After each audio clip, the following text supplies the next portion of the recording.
수험생 여러분 안녕하십니까. 공단계에서 건축구조와 건축계획을 강의하고 있는 안남식이었습니다.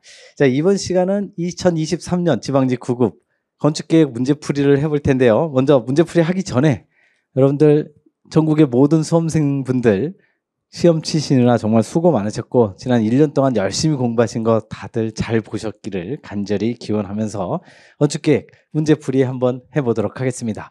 먼저 전체적으로 출제 경향 분석표입니다. 지금 여기 괄호 안에 있는 게 앞에 있는 게 22년 지방직, 뒤에 있는 게 23년 국가직. 그래서 보시면 건축계획 강론, 여러분들이 흔히 얘기할 때 한국건축사, 서영건축사, 뭐 설비, 법규 이쪽이 굉장히 어려워하시는데 강론은 다 쉬워하시죠. 근데 이 앞에 부분에는 이번 23년 국가직도 강론 부분이 좀 적게 나왔기 때문에 지방직, 국가직 적게 나왔기 때문에 좀 어려웠었는데 11문제가 나왔습니다. 거의 역대급으로 가장 많이 나왔죠. 일반적으로 강론에서 문제가 많이 나오면 문제가 굉장히 평이하다, 쉽다 이렇게 느끼는 거죠. 지금 한국건축사, 서양건축사 한 문제씩 나왔기 때문에 전체적으로 뭔가 2문제 플러스 1문제에서 3문제씩 나왔는데 여기는 2문제. 그러니까 조금 쉬웠죠. 건축환경 한 문제도 안 나오지 않았습니다. 설비 4문제씩 계속 나오다가 설비에서 굉장히 높은 난이도로 나오다가 이번엔 2문제. 그리고 법규는 한 5문제. 그래서 여기 환경에서 2문제, 2~3문제. 그리고 설비에서 2문제. 얘네들이 다 강론 아니면 1문제 정도가 법규 쪽으로 왔다. 여기서도 1문제 빠져서 다 강론으로 갔다. 전체적으로 강론이 왕창 나왔다. 이렇게 보시면 됩니다. 이 강론 부분에서 나온 11문제 중에 어려웠던 문제는 거의 없습니다. 난이도 상이 하나도 없습니다. 다 중 아니면 하죠. 그렇기 때문에 전체적으로 이것만 봐도 난이도가 그렇게 어렵지 않았다라고 보시면 되는데요. 자, 그러면 1번부터 하나하나 해보도록 하겠습니다. 1번 문제입니다. 제 강의를 처음 들으시는 분들을 위해서 지금 위에 책형이 나와 있고요. 여기 난이도를 제가 해놨죠. 난이도라는 건 기본적으로 제가 생각하는 난이도가 아니라 정상적으로 수업을 들었거나 뭐 독학을 했거나 정상적으로 공부를 하신 수험생이라면 이 정도의 난이도로 풀었을 것이다 라고 제가 예상해서 내는 난이도입니다. 그리고 뒤에 있는 거는 전부 보기 1, 2, 3, 4에 대한 기본서, 2023년 기본서죠. 그 23년 기본서의 페이지를 전부 다 놓아놨으니까 혹시 어디에 필요한 게 있으면 찾아보시면 될 것 같습니다. 첫 번째 문제입니다. 박물관의 특수 전시기법에 대한 설명으로 옳지 않은 것. 자, 1, 2, 3번 별거 아니죠. 기본서에 그대로 페이지에 그대로 있는 내용이고요. 4번 보시면 디오라마. 디오라마 하면은 현장감, 뭐 주제, 연출인데 입체감이나 현장감보다 군집 배치에 초점을 맞춘다. 정반대로 설명을 해놓고 있죠. 2차원적인 매체를 활용한다는 소리는 2차원이니까 이거는 입체가 아니라 평면이죠. 평면. 주로 회화 작품을 얘기합니다. 그림을 쫙 붙여놓는 거. 그걸 위주로 하겠다라는 거랑 완전히 틀린 거죠. 입체감이나 현장감을 더 부각시키는 거죠. 굳이 4번을 모른다 하더라도 1, 2, 3번이 워낙 평이한 내용이었기 때문에 별로 어렵지 않게 맞추셨을 걸로 예상이 되고요. 2번 문제 갑니다. 다음에 제시된 건축의 과정을 순서대로 바르게 나열한 것. 이건 난이도 제가 중이라고 표시는 했지만 이것도 이번 시험의 대표적인 특징이 나중에 제가 다 끝나고 20문제 끝나고 다시 논평을 하겠지만 대표적인 특징이 뭐냐면 건축을 전공하신 분들, 건축학과, 건축공학과 출신들한테는 굉장히 평이했다. 근데 비전공자한테는 절대 평이하지 않았다. 이런 평들이 많습니다. 왜냐하면 바로 이런 문제 때문인데요. 이런 거라든지 다른 기본적인 건축 기사 시험이라든지 아니면 대학에서 중간고사, 기말고사에 봤던 한 번쯤 들어봤을 만한 내용 이런 것들이 많이 나왔었습니다. 자, 건축의 과정 이거는 솔직하게 얘기하면 난이도 한데요. 여기 보시면 거주평가가 있고 시공감리가 있죠. 다와 마가 있을 때 당연히 시공하고 감리, 시공을 전체 건물을 완공을 하고 나서 거주평가를 해야 되기 때문에 마 다음에 다가 나와야 됩니다. 다가 제일 마지막이죠. 다가 제일 마지막이고 앞에 마가 와 있어야 되는데 여기는 마가 제일 마지막에 있고 다가 이렇게 앞에 있어요. 그러니까 2번과 4번은 거주평가가 한참 앞에 있으니까 탈락. 건물이 지어지기도 전에 거주를 할 수가 없는 거죠. 그래서 일단 1번 아니면 3번인데 뒤에 부분은 나서부터 여기 뒤에 세 개는 다 똑같죠? 앞에 봐도 다 똑같으니까 볼 필요도 없고 가라냐 라가냐 가와 라만 보면 됩니다. 계획 설계에서 친절하게 기본 계획이라고 주어졌어요. 이건 기본 설계지요. 제가 누차 말씀드렸지만 계획 설계, 기획 설계, 이때의 설계는 실제 그림을 그리는 게 아니라고 말씀드렸죠. 머릿속으로 생각하는 거고 기본 설계와 실시 설계가 실제 그림을 그리는 거죠. 이건 대략 그리는 거, 이건 자세하게 그리는 거. 그래서 얘는 그림을 그리고 얘는 안 그리고, 그러니까 머릿속으로만 생각하는 가가 먼저 나와야죠. 가가 먼저, 라가 나중. 1번이 정답이 되는 거죠. 요거는 뭐 깊이 무슨 뭘 암기 안 했다 하더라도 차근차근 풀어보시면 별로 어렵지 않게 맞출 수 있었던. 그래서 제가 생각할 때는 제 생각에는 난이도 하지만 난이도 중으로 평가를 했습니다. 우리 수험생들이 생각했을 때는 어렵게 생각하시는 분도 있을 것 같아서. 3번 문제입니다. 요거는 그야말로 난이도 하죠. 이것만 보고 바로 아셨어야 됩니다. 제가 수업 시간에 굉장히 많이 했었죠. 100헥타르. 우리가 보통 인보고 같은 경우에는 많이 안 나오지만 근림 분구, 우리 왜 분구하고 슈퍼블락에 이 레드번 설계 슈퍼블락해서 10, 20헥타르, 15헥타르, 25헥타르 5씩 플러스 된다 했던, 얘는 15에서 25, 얘는 100, 얘는 400. 이 세 개는 무조건 그냥 여러 번 제가 말씀을 드렸잖아요. 그러니까 100헥타르 그러면 그냥 근린 주죠. 혹시라도 이 수치를 몰랐다 하더라도 초등학교 중심으로 해서 어린이공원 나오니까 아, 초등학교 중심, 얘는 어린이 놀이터, 얘는 유치원, 얘는 초등학교. 이거야말로 정말 난이도 하죠. 뭐 더 이상 설명이 필요 없을 것 같고요. 백화점 4번으로 갑니다. 백화점의 수직 동선 계획에 대한 설명으로 옳지 않은 것.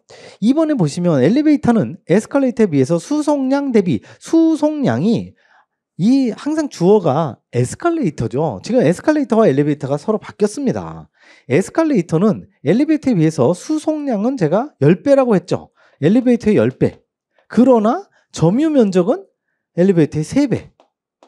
그래서 점유 면적이 엘리베이터는 이렇게 수직으로 올라가 있지만 에스컬레이터는 30도를 넘을 수 없잖아요. 30도 이하 30m/min 이하. 그렇기 때문에 30도를 넘을 수 없기 때문에 점유 면적이 굉장히 많습니다. 그래서 점유 면적은 3배가량 되지만 수송량이 10배이기 때문에 이 10배에 비해서 3배는 작다라고 하는데 그 주어가 에스컬레이터여야 되는 거죠. 여러 번 말씀을 드렸던 내용. 그래서 역시 이것도 착실하게 공부하셨다면 어렵지 않게 맞추셨을 걸로 예상이 됩니다. 자, 이제 문제 5번. 5번은 깔끔하죠? 위에 보시면 페이지도 없고 난이도상 어느 기본서에도 없는 내용입니다. 건축물의 설비 기준 등에 관한 규칙에 찾아보시면 피벗의 종축창의 배연창 유효 면적 산정 기준을 물어보고 있습니다. 아마도 이 문제를 딱 봤을 때 아, 이거는 전혀 모르는 거니까 다 찍어야겠구나 생각을 하셨을 텐데, 이거는요 어떻게 보면 일종의 수학적인 문제입니다. 지금 여기 보시면 종축창이라고 되어 있죠. 이 종축이 뭔지를 일단 아셨으면 횡축이면 가로축을 얘기하는 거고 종축이면 수직축, 세로축을 얘기하는 거죠.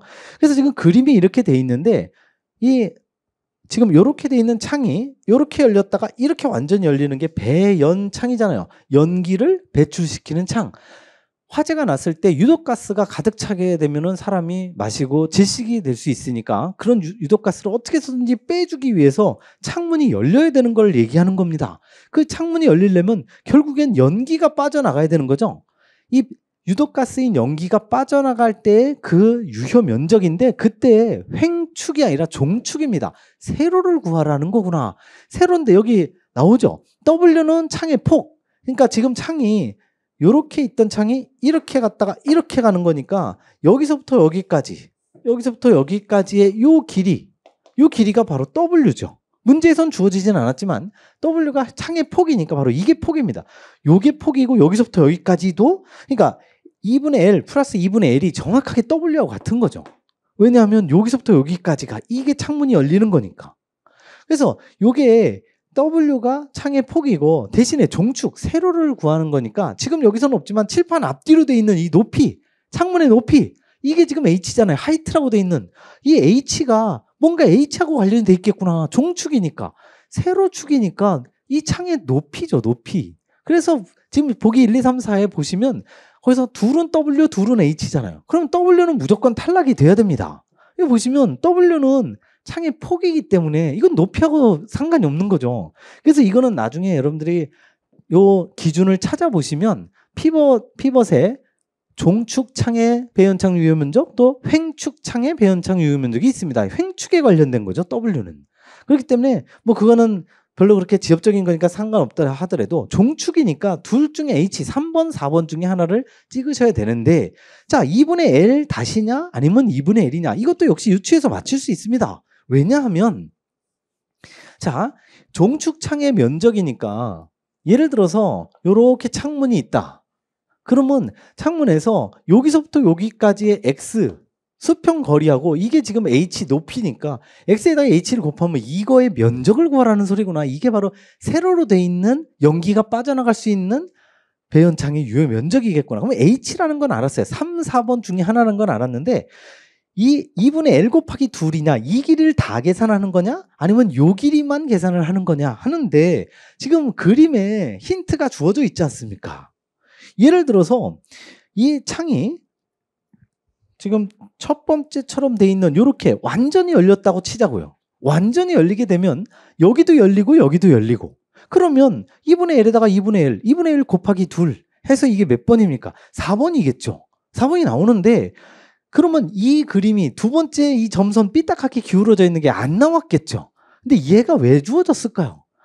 기본적으로 종축창에 유효 면적이란 완전히 열리지 않은 일부 열린 거를 기준으로 한다는 소리죠. 이 일부 열렸을 때 여기서부터 여기까지 길이는 당연히 요 길이기 때문에 요 길이는 이 전체 길이보다는 더 작겠죠. 그러니까 기본적으로 전체 다 완벽하게 열렸을 때가 유효 면적이 아니라 뭔가 얘가 주어졌다는 건 이걸 이용하라는 거구나. 그래서 3번이 되는 거죠. 이 별로 어렵지 않은 내용입니다. 설명을 들어보면 굉장히 논리적이고 그럴듯한데 이거를 과연 한 번도 보지 않은 상태에서 그 긴장된 상태에서 시험장에서 이걸 생각해낼 수 있느냐. 그게 이제 관건인 거죠. 어쨌든 이거는 난이도 상이고요. 대부분의 수험생들이 제가 지금 설명드린 대로 이렇게 해서 풀지는 않았을 것 같아요. 요거는 완전 수학 문제였습니다. 어쨌든 난이도 상이고요. 전혀 없는 내용이고 6번 갑니다. 유치원의 세부 건강 계획에 대한 설명으로 옳지 않은 것. 이것도 거의 다 나와 있는 거죠. 4번에 보시면 개인용 물품이나 교재 등을 보관하는 창고는 필수 공간이 아니다. 창고가 필수 공간이 아닐 리가 없죠. 당연히 물품이나 교재나 유치원은요. 공부하는 곳이 아니라고 그랬죠. 노는 곳입니다. 이 교재도 뭔가 무슨 뭐 대학에 무슨 수험서가겠습니까? 이게 그냥 그림책이겠죠. 노는 거겠죠. 물품인 기본적으로 뭐 놀이 무슨 장난감이거나 아니면은 뭐 교구거나 뭐 이런 거겠죠. 얘네들이 당연히 많겠죠. 그러니까 창고는 당연히 필수 공간이고 선택적이지 않고 필수적으로 계획해야 된다. 이렇게 보시면 되죠. 근데 솔직히 역시 4번을 몰랐다 하더라도 1, 2, 3이 워낙 평이한 내용이었기 때문에 역시 이것도 별로 어렵지 않았을 걸로 예상이 되며 대부분의 문구가 196페이지에서 7페이지까지 전부 나와 있습니다. 7번 갑니다. 극장 건축 계획에 대한 설명으로 옳지 않은 것까지요. 역시 이것도 이 내용 아레나형이나 프로시니엄형의 아주 기본적인 내용 기출에 많이 나왔었던 거고요. 플라이 갤러리 역시 6에서 9m 정확하게 맞죠? 그리고 4번 이것도 여러 번 했었죠. 플라이 갤러리 하면은 바로 옆에 붙어 위에 있는 게 이 철판 철골로 촘촘히 깔아 바닥을 형성한 거 바로 철판이죠. 철판이 바로 그리드 아이언. 그 그리드 아이언으로 올라가는 게 사이클로나마. 그래서 사이클로나마가 아니라 플라이 갤러리. 사이클로나마는 무대 배경용 벽이죠. 벽이고 우리 기본적으로 프로시니엄 아치의 3배에서 4배. 이거 여러 번 나왔었던 거니까 이거는 역시 아주 난이도 하루 표현을 했습니다. 아무리 1, 2, 3번 지문이 쭉 있다 하더라도 워낙 쉬운 내용이었고요. 8번 갑니다. 8번 같은 경우에 역시 기본세 없습니다. 난이도 상인데요. 도시 및 주거환경 정비법 상. 이 법에서 정한 절차에 따라서 도시 기능을 회복하기 위해서 뭔가 주택 등의 건축물을 개량을 한다. 그 주택 등의 건축물을 개량 건설을 한다 해서 재건축이나 재개발 어디서 많이 들어봤잖아요. 얘네들은. 그래서 얘네들은 아닐 거라는 건 거의 확실한데 얘네들은 거의 안 들어본 거죠. 더군다나 여기에 정비 사업이 나왔기 때문에 여기 정비 사업이 들어가 있는 거 아니야? 그러면 4번이 틀린 정답 아니야? 라고 아마 생각하시는 분들도 있을 텐데 3번은요. 이 정비 사업이 과연 가로하고 주택하고 주택에 초점이 맞춰 있느냐 가로에 이 초점이 맞춰져 있는 거죠. 그래서 길가에 있는 주택들 길가를 뭔가 들어가고 나가고를 잘 정리하겠다는 소리예요. 그렇기 때문에 얘는 건축물에 관련된 이 종류가 아닙니다. 그래서 3번이 맞는 틀린 정답이 되는 거죠. 지금 여기에 정비사업을 찾아보시면 1번, 2번, 4번 딱 요 세 개만 해당이 된다는 거. 그러나 이거는 기본서에 대부분 없는 내용이기 때문에 대부분의 수험생이 다 똑같이 동일하게 찍었을 걸로 예상이 됩니다. 그러니까 이런 거는 틀리거나 맞거나 전혀 의미가 없다라고 보시면 됩니다. 9번으로 갑니다. 난이도 하지요? 상점의 건축계획에 대한 설명으로 옳지 않은 거. 여러 번 말씀드렸죠? 고객동선, 상점과 백화점의 고객동선만 길게, 나머지는 몽땅 다 짧게. 그래서 뭐 2번은 아무것도 아니었고요. 3번 측면 판매 여러 번 나왔었죠? 측면 판매, 대면 판매. 측면 판매를 하는 이유 무조건 충동적 구매죠. 선택이 용이하다. 여기까지는 당연히 맞죠. 그런데 판매원을 위한 통로 공간으로 인해 진열 면적이 감소한다. 정확하게 대면 판매에 대한 설명이죠. 왜냐하면 측면 판매는 이 종업원이 서 있을 곳이 없잖아요. 통로가 없잖아요. 그렇기 때문에 진열 면적이 굉장히 증가되는 장점이 있지만 종업원은 어디에서 있어? 있을 데가 없기 때문에 좀 불편한 거죠. 그런데 이 설명 뒤에 있는 설명은 바로 대면 판매에 대한 설명. 이것도 역시 난이도 하지요. 이 정도 여러분들이 아마 정상적으로 22년 지방직구급, 23년 국가직구급을 시험을 접하신 분들은 이런 거는 정말 빠삭하게 알고 계신다고 가정을 하고 넘어갑니다. 난이도 하였고요. 자, 10번 갑니다. 교육시설의 건축계획에 대한 설명으로 옳지 않은 것. 1, 2, 3번 별로 어렵지 않습니다. 4번 보시면 도서실은 학교의 모든 곳으로부터 접근이 편리한 위치에 있도록 배치한다. 그래서 그 도서실 한가운데 중앙에 배치하라고 그랬죠. 왜냐하면 모든 곳으로부터 접근이 편리해야 된다. 동선이 워낙 많으니까 학생들도 사용하죠. 선생님도 사용하죠. 주민들도 사용을 합니다. 그래서 엄청나게 많이 사용하기 때문에 중앙에 도서실, 교무실, 행정실은 중앙에 있어야 된다. 까지는 틀린 게 없는데 이용 활성화를 위해서 배가식으로 운영한다. 배가식이 뭡니까? 우리가 목록만 제출을 하면 나중에 주는 거. 말도 안 되는 소리죠. 개가식으로 해야죠. 개가식. 역시 192페이지에 정확하게 나와 있는 내용. 별로 어렵지 않은 내용이었고 설령 4번을 모른다 하더라도 1, 2, 3번이 워낙 별로 어렵지 않은 내용이었기 때문에 금방 맞출 수 있었습니다. 11번 갑니다. 자, 11번. 이거는요, 난이도를 제가 난이도를 중이라고 표시를 했습니다. 아마도 이 11번 문제를 보신 분들 중에 이게 중이야? 이게 난 생전 처음 본 건데? 라고 생각하신 분은 공부가 아직 완벽하지 못했던 겁니다. 완벽했다기보다 많이 깊지 못했었어요. 왜냐하면 이거 그대로 나와 있습니다. 교재 730페이지에 가보시면 표가 있어요. 그 표를 제가 암기하는 요령도 말씀을 드렸죠.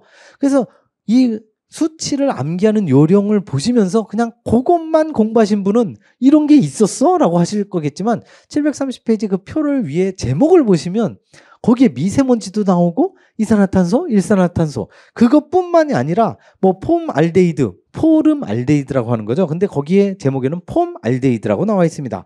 총 부유 세균까지 5개가 나와 있어요. 그래서 여기는 미세먼지, 이산화탄소, 일산화탄소, 기역, 니은, 비읍 2번이 정답이죠. 730페이지에 그대로 있었던 내용. 아마 이거를 쉽게 맞히셨던 분은 꼼꼼하게 공부하신 분이고 만약 이거 생전 처음 본다 하시는 분들은 아직 공부가 깊지 않았던 거죠. 그래서 난이도 중으로 표시했습니다. 이 문제를 난이도 상이나 찍었다 생각하시는 분들은 생전 이건 처음 보는 거다라고 생각하시는 분들은 아직 공부가 충분하지 못한 겁니다. 12번 갑니다. 12번도 뭐 난이도 거의 하에 가까운 거죠. 건축법상 건축물의 높이를 1조 등의 확보를 위해서 정북 방향 인접대지 경계선부터 거리에 따라서 뭔가 높이 이하로 떨어뜨려야 된다. 정북 방향 인접대지 경계선 하면 무조건 뭐 9.9m 이하는 1.5m 이상 뛰어야 되는 거고 9m 초과하면 그 높이의 2분의 1을 뛰어야 되는 거. 그게 제목인데 근데 이 지금 규정이 해당되는 거 전용 주거지역 그래서 전용 그리고 일반 이 2개가 다 해당이 되죠. 전용은 1종, 2종 2개가 있다고 그랬고 일반은 1종, 2종, 3종 3개가 있다고 그랬죠. 그래서 이거 제가 강의하면서 뭐 기출 변형이나 다른 수업을 하면서도 계속 질문을 했던 거예요. 자, 이게 정북 방향 인접대지 경계선으로 띄어지는데 준주거 해당됩니까? 안 됩니까? 해서 했었잖아요. 준주거 해당 안 되죠. 전용주거와 일반 주거만 되니까 주거지역은 정확하게 세분을 하면 6개가 있는데 전용 2개, 일반 3개, 5개에다가 얘 하나 6개인데 얘만 빠지는 거죠. 얘만 배신자다 해서 얘가 빠지면 나머지 이런 애들은 다 빠지는 거죠. 주거지역이 6개밖에 없는데 얘 빠지고 얘 빠지고. 그래서 해당되는 건 기억 니은이죠. 요거는 난이도 정확하게 아마 정상적으로 공부하셨던 분이라면 뭐야 이거 굉장히 쉬운 거 아니야? 그래서 난이도 하로 분류를 했을 가능성이 굉장히 큽니다. 제 수업을 잘 들으셨다면. 13번 갑니다. 13번 전형적인 난이도 중이죠. 사무소의 건축계획에 대한 설명으로 옳지 않은 것. 나머지는 대부분 다 나와 있던 내용이고 전부 기출 내용이고 기본적인 내용입니다. 4번 보시면 복도형 사무실. 복도형이 있었어? 복도형 사무실은 잘 모르겠는데 보시면 이 복도가 있다는 거니까 복도형 내가 여태까지 오피스 랜드스케이핑, 개방식, 개실 이렇게 3개만 알았지 복도형은 모르겠는데 근데 복도가 있다는 건 뭔가 각각의 실로 나눠져서 편복도가 있다는 얘기죠. 아, 개실 배치를 얘기하는 거구나 라고 금방 아셨어야 됩니다. 기본서에 가보시면 여기 133페이지죠. 개실 배치에 대한 그 괄호 안에 복도형이라고 나옵니다. 그래서 그대로 나왔다는 내용이죠.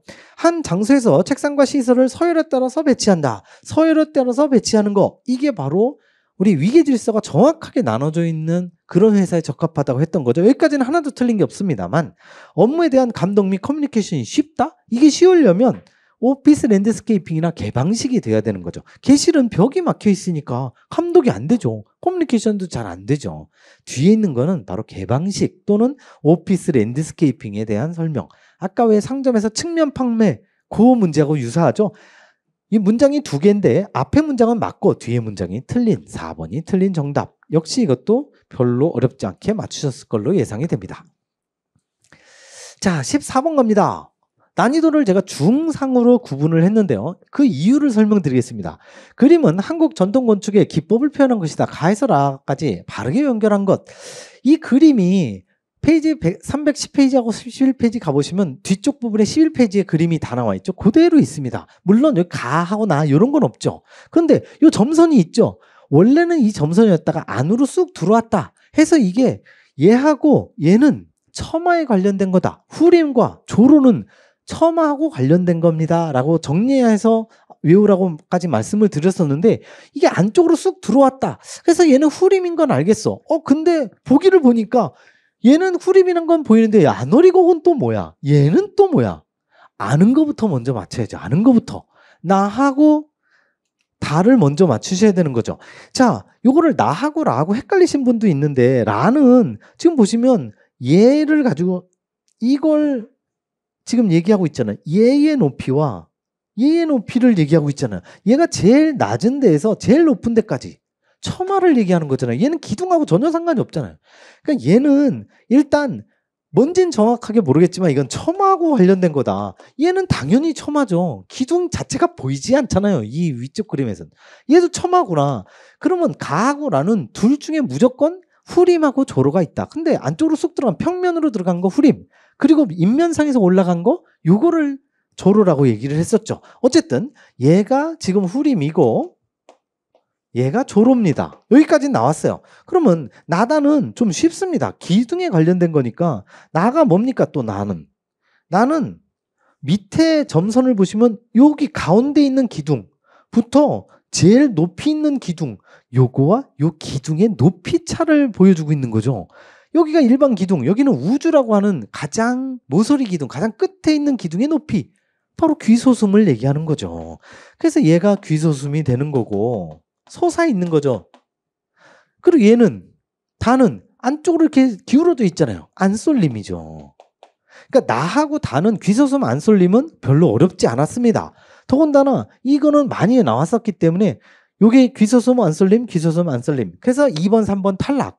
자동적으로 탈락이 되는데 안오리곡이 뭐고 안곡이 뭐고 생전 처음 보는 겁니다. 그래서 이거를 난이도 중상으로 표현한 거죠. 상이 아닙니다. 왜냐하면 2번, 3번은 자동으로 삭제가 됐었어야 됩니다. 왜냐하면 귀소숨과 안쏠림이 정확하게 나와 있으니까.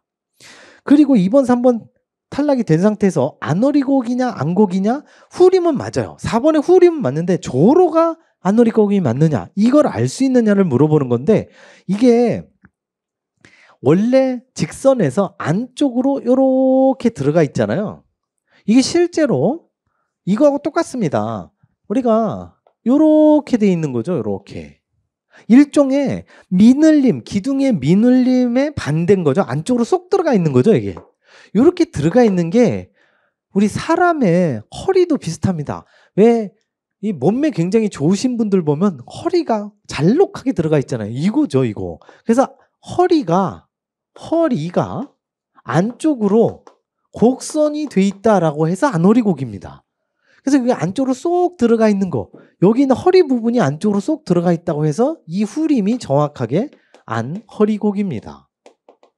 허리가 안쪽으로 굽어 있다라는 뜻이죠.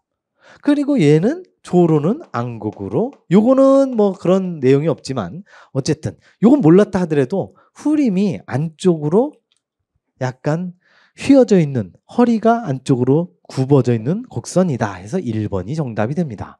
1번 아니면 4번 둘 중에 하나를 골랐다면 이지선다니까 정상적으로 풀었다고 보여지고 난이도 중상으로 보면 될 것 같습니다. 이게 만약에 후림이나 조로로 나왔다면 난이도가 절대 중 이상 올라가지 않죠. 다 공부한 내용이니까.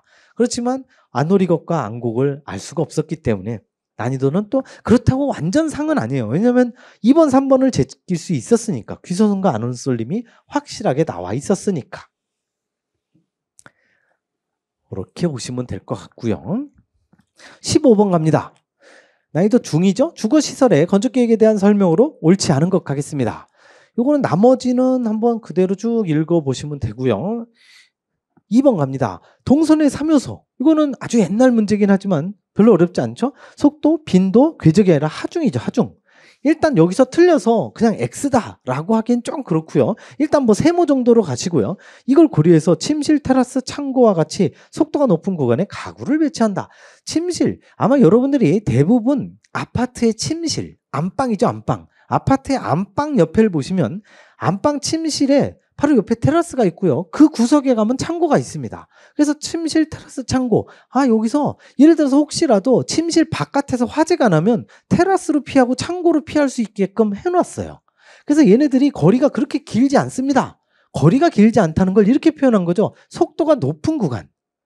대피를 할 때 빠르게 갈 수 있는, 한마디로 동선이 짧은 거죠. 속도가 높은 구간에 가구를 배치를 하면 화재가 났는데 급해 죽겠는데 가구에 치여갖고 가겠냐고요. 당연히 가구를 배치를 하면 안 되죠.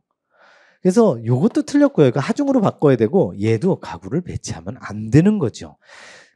그래서 3번, 2번 같은 경우에는 그렇게 뭐 약간의 난이도, 정말 전형적인 난이도 중의 난이도를 갖고 있지만 1번, 4번은 굉장히 쉬운 거였고요. 3번 보시면 향에 따른 배치 계획을 할 경우에 북쪽 나오죠. 북쪽. 제가 북쪽은 항상 여러 번 막 했었죠. 미술실부터 시작해서 톱날 지붕 나오고 이비인후과 엑스선실 뭐 여러 개 했었잖아요. 그래서 북쪽은 항상 종일 햇빛이 들지 않는다. 그래서 북풍을 받아 춥지만 조도가 균일하다. 그래서 균일조도, 북측 채광 이 두 개를 세트로 묶어서 얘기를 했었죠. 아틀리에 등의 작업실에 두 개에 유리하다. 교수님 이런 게 기출에 있었나요? 99페이지에 보시면 그 동그란 그림이 있고 거기에 아틀리에라고 정확하게 나와 있습니다. 북쪽에 나와 있는 거죠. 그래서 3번도 별로 어렵지 않게 제칠 수 있었고 2번이 확실하게 틀렸기 때문에 요거는 제가 생각할 때는 뭐 쉽게 맞히기는 그렇지는 않다 하더라도 완전히 어려워서 막 헤매거나 이런 문제는 아니라고 보여집니다. 정확하게 난이도 중에 해당하는 내용. 16번 갑니다. 난이도 하죠? 노인복지법상 노인복지시설에 대한 설명으로 옳지 않은 것. 3번, 4번 설명은 뭐 기본서에 잘 없었다 하더라도 종류는 제가 기본이니까 무조건 암기하라고 말씀을 드렸고 그게 기출에서 여러 번 나왔었죠. 노인 여가복지시설에서 복지관, 그리고 노인교실, 그리고 제일 여가복지시설, 여가 노는 곳이죠. 노는 곳의 핵심 경로당이죠. 경로당이 나와야 되는데 노인 공동생활가정, 노인 주거복지시설이죠. 주거죠. 이건 주거고 여기에 여가의 대표 주자는 경로당이 나와야 되는 거죠. 그래서 이 자리에 바로 경로당이 나와야 정상입니다. 그래서 이렇게 설명드렸잖아요. 주거는 항상 양로원, 의료는 요양원, 그리고 여가는 경로당. 근데 노인 공동 생활 가정은 어쨌든 주거 시설. 3번, 4번은 그대로 맞습니다. 2번이 종류가 틀렸기 때문에 이게 그냥 종류 단순 암기죠. 더군다나 기출에 그대로 나와 있었던 내용이었기 때문에 이건 별로 어렵지 않았을 걸로 예상이 됩니다. 자, 이번 시험에 대표적인 특징 중에 하나가 설비, 환경이 두세 문제 나오는데 빵 문제 나왔고 설비가 네 문제에서 두 문제로 줄었는데 그 두 문제 쭉 문제 중에 어려운 문제죠. 덕태 배치 방식 기본서에 없습니다. 기본서에 없어서 난이도 상. 가장 간단한 방식으로 설비비가 저렴하고 덕트 스페이스가 작은 건 2번의 더 간선 덕트 방식. 그리고 개별 덕트 같은 경우에는 덕트 스페이스가 굉장히 큽니다. 정반대를 얘기하는 거고 환상 덕트도 다른 특징을 갖고 있죠. 어쨌든 요거는 난이도 상 대부분의 수험생이 찍었을 걸로 예상이 되고요. 18번 갑니다. 건축 법령상 건축물의 승강기에 대한 설명으로 옳지 않은 것 718페이지 19페이지에 정확하게 다 나와 있습니다. 4개 보기가 전부 다 나와 있는데요. 먼저 4번부터 봅니다. 비상용 승강기의 승강장에는 뭔가 비상용 승강기입니다. 이게 비상용이니까 승용이 아니죠. 일반적으로 여러분들이 타고 내리는 엘리베이터가 아닙니다. 비상용입니다. 뭔가 화재가 났다든지 뭔가 재난 사태가 벌어진 거죠. 그때 비상용 승강기 승강장에는 배연 설비를 설치해야 된다. 자, 상식적으로 풀어봅시다. 여러분들이 718페이지, 19페이지를 공부 안 했다고 치자고요. 비상용이에요. 비상용. 화재가 난 거죠. 화재가 났을 때 연기를, 유독가스를 빼주는 설비, 배연 설비를 설치해야겠습니까? 필요가 없습니까? 제가 누차 말씀드렸잖아요. 저도 제 기본적인 수업을 들으셨다면 달달달 암기는 안 하셨다 하더라도 기본적인 수업을 들으셨다면 화재가 나면 불에 타서 사람이 희생되는 사람보다 유독가스에 질식돼서 쓰러진다고 했잖아요. 유독가스 때문에 어떻게 해서든지 배연 설비가 반드시 설치해야 되는 거죠. 그 배연 설비를 설치하는 이유가 뭡니까? 유독가스를 배출하기 위해서. 유독가스를 마시면 안 되니까 신선한 공기가 들어와야 되는 거 아니에요. 그렇기 때문에 신선한 공기를 들어오려면 외부를 향해서 열 수 있는 창문 당연히 설치해야 되는 거죠. 이거나 같은 거 아닙니까? 배연 설비는 유독가스를 기계 전기의 힘을 빌어서 석션으로 빼주는 걸 얘기하는 거고 창문은 창문 있으면 옆으로 외부로 활짝 열 수만 있으면 그쪽으로 자동으로 빠져나갈 거 아니에요. 얘나 같은 개념이죠. 무조건 있어야죠. 이거 공부 안 했어도 상식으로 풀 수 있는 겁니다. 그리고 718페이지 19페이지에 보시면 요게 진하게 밑줄로 돼 있어요. 진하게 밑줄. 기출에 나왔었다는 거죠. 그리고 2번 보시면 층수가 30층 이상 718페이지에 9페이지 그 사이를 보시면 이런 문구 찾을 수 없습니다. 근데 어디 있을까요? 고층 건축물 이렇게 나와요. 고층 건축물. 고층 건축물의 정의가 뭡니까? 30층 이상이거나 120m 이상. 둘 중에 하나만 만족해도 되는데 층수가 30층 이상 인으로 나왔잖아요. 인. 적용하는 문제죠.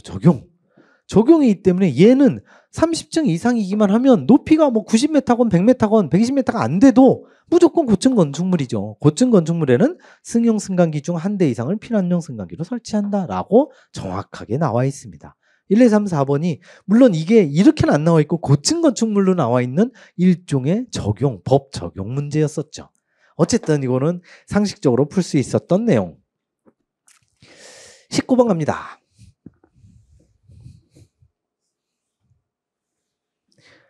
병원의 형태에 따른 건축계획에 대한 설명으로 옳지 않은 것 가겠습니다. 1번 보시면 수직 고층의 병원, 집중식을 얘기하는 거죠. 집중식은 도시지역에 충분한 대지를 확보하기 어려울 경우에 적합하다. 도시지역은 기본적으로 땅값이 비쌉니다. 농촌, 산촌 땅값이 쌉니다. 그래서 옆으로 퍼질 수 있어요. 미국 옆으로 많이 퍼집니다. 그러나 미국 같은 엄청나게 땅이 넓은 지역이라 하더라도 LA, 뉴욕 이런 데는요. 땅값이 워낙 비싸니까 위쪽으로 올라갈 수밖에 없습니다. 지금 그걸 얘기하는 거죠. 도시지역은 땅값이 비싸기 때문에 위로 올라간다. 집중식 맞죠? 2번 분관형 또는 분관식은 평면 분산식으로 저층 건물이 일반적이고 채광 및 통풍 조건이 좋다. 정확하게 1, 2번은 그대로 나와 있는 내용이죠. 자, 이제 기단형은 좀 있다고요. 다익형부터 갑니다. 다익형은 분관형과 기단형의 절충 형태. 절충 형태가 맞나? 잘 모르겠는데 각 부분 간의 긴밀한 연계성을 유지하면서도 좀 더 자유로운 계획이 가능한 형태다. 날개가 여러 개 있으니까 뒤에 부분은 맞을 것 같아요. 근데 얘가 맞느냐 틀리냐 살짝 헷갈린데 3번에 보시면 기단형은 기본적으로 뭔가 이 밑에 기초 부분이 있고 그 위로 올라간다는 거죠. 저층 동의 상부에 고층동 건물을 계획한 거다. 그래서 저층동에 이렇게 있고 우리가 일반적으로 주상복합 건물의 인면도를 보면 이렇게 돼 있죠.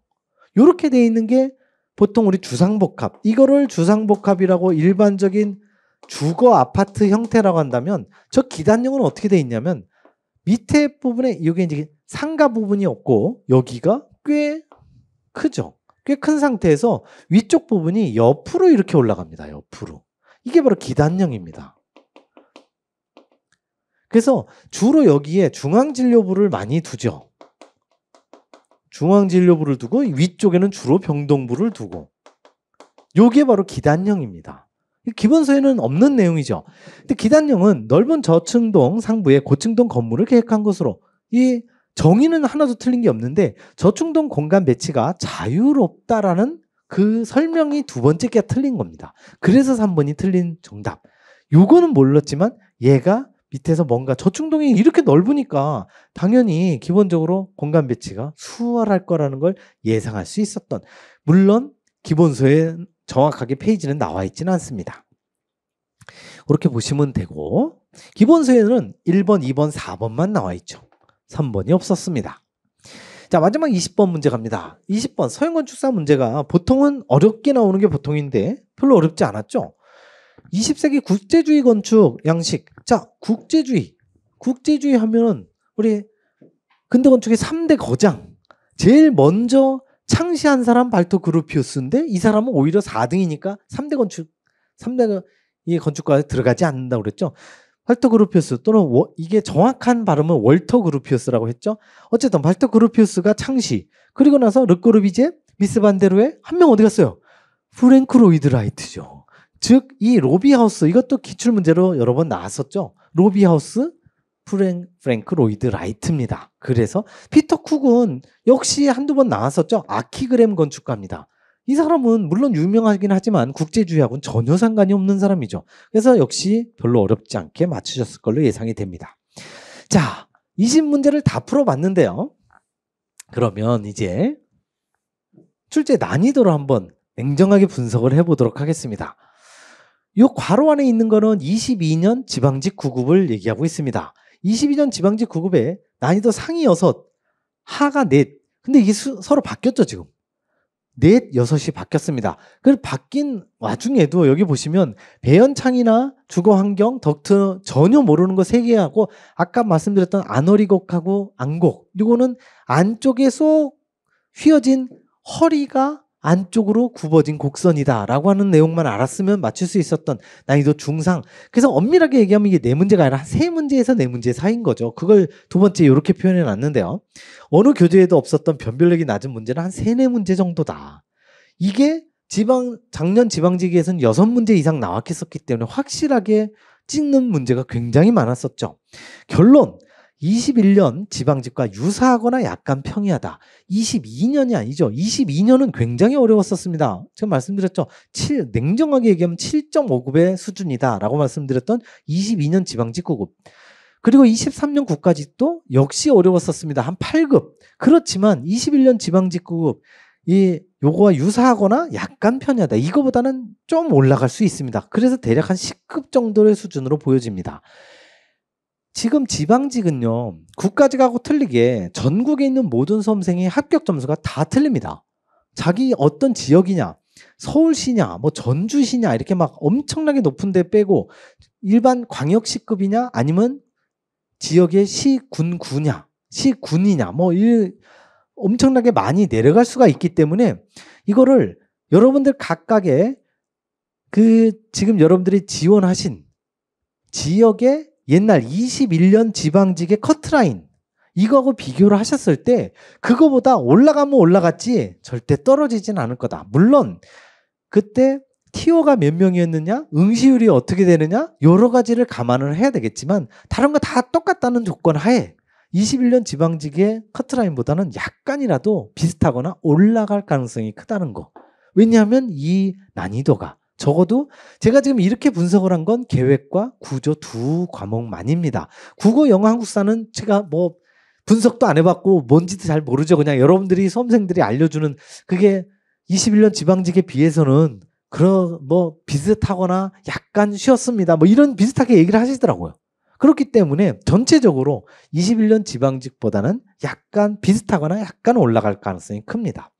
자, 그래서 전체적으로 보면 아까 제가 설명하다가 살짝 설명을 드렸지만 이 개념정의 전공자들은 굳이 공무원 시험 교재라든지 이런 거 아니라도 대학에서 수업 들을 때라든지 뭐 기사 공부할 때라든지 뭔가 어디서 주워 들었을 가능성이 있는 거 그런 것들이 한두 문제 더 플러스로 추가돼서 나왔어요. 그렇기 때문에 전공자들한테는 꽤 평이한데 비전공자들한테는 만만치 않은 내용들이 꽤 있었습니다. 그래서 원리를 이해하고 기출문제를 항상 응용이죠. 기출문제 있는 거 똑같이 나오는 건 난이도 하루 전부 분류를 했지만 이게 응용에서 나오는 게 응용하는 게 자연스럽게 된 사람들 제가 기출 변형을 계속 문제를 냈었잖아요. 이렇게 변형돼서 나올 거다. 이렇게 변형돼서 나올 거다. 그 변형을 많이 해보셨던 분이라면 별로 어렵지 않았지만 그게 안 되시는 분들은 뭐야 기출을 죽어라고 공부했는데 별로 안 나왔네. 이런 평가가 나올 수가 있는.